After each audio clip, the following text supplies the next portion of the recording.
除夕快乐, it's Chinese New Year's Eve today. The festive snacks are all out in full swing, and I'm convincing myself not to count the calories.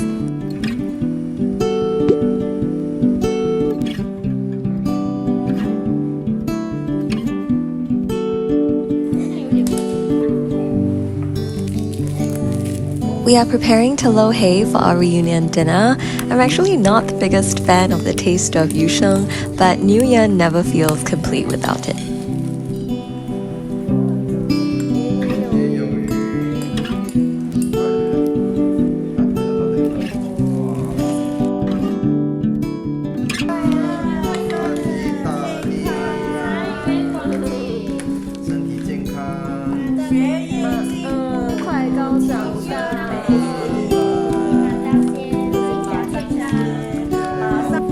The emergence of my coin pouch means one thing and one thing only. It's time for some once-a-year banla or blackjack.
What a wet and dreary morning.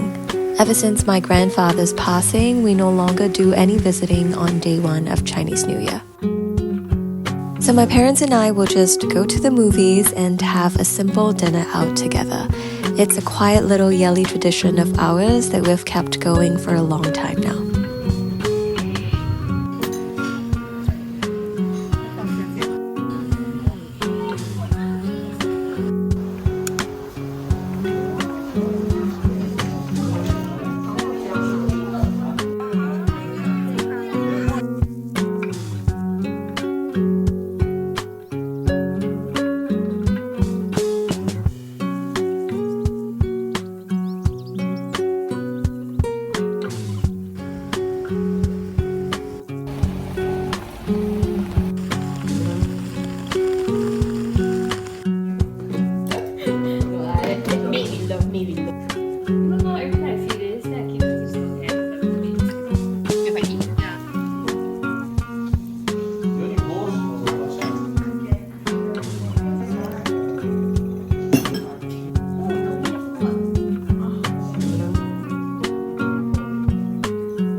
Okay, welcome to the book review segment of the video. The other day I was pleasantly surprised because I saw a comment where that person said that they missed my book reviews, which made me extra happy because I can actually see the retention rate on my videos, and so I know for a fact that many people leave when I start talking about books, which is fine because not everyone likes reading. But yeah, it makes me extra happy to know that there are people who appreciate and even enjoy this segment because, I love talking about books. So yeah, thanks for being here if you're still here. I have two books that I want to talk about today. The first is Stillborn. So this book explores the darker, grittier side of motherhood and fertility. And one of the characters experienced a situation that is absolutely horrifying to me. And it's also her situation that made me want to continue reading because I just had to know how the story was going to end. The story isn't tied up with neat bows, which I think is reflective of life. After Stillborn, I read Things in Nature, Merely Grow by Yoon Lee. This is a non-fiction book that Yoon Lee dedicates to her son James, whom she lost. In fact, she lost both of her sons, which is a heartbreak, a tragedy, a suffering, a pain that I cannot even begin to imagine going through. This book is really a fascinating window into a mother's life after such an immense loss. Yoon Lee likes to say that her son James is a thinker, not a feeler, and therefore I think this book is also about her thinking about grief as opposed to feeling grief. In fact, she rejects the word grief because she says that people seem to have the expectation that grieving is a process that has an end. But for her, she simply sees it as a life where she has to live with the loss of her sons forever. Yoon Lee writes very well, so I would say this is almost like an intellectual meditation on a life after loss. So I think therein also lies the discomfort as a reader, because there is no what if. This book isn't there to provide you with the answers of what happened or what could have been done. There is no what if, there is only the what. And as the reader, you just have to sit with the ambiguity because you will never hear alternative voices to this tragedy. You only hear her voice because her son's voices are no longer around, which in itself is the tragedy. So yeah, if you're up for a book that's on a heavier topic, then I would say go for it. It's well worth a read. Okay, so that's the end of this vlog as well. For those who celebrate, Happy New Year once again. 祝大家身体健康，万事如意，马年发大财. Okay, thanks for watching. See you in the next one. Bye.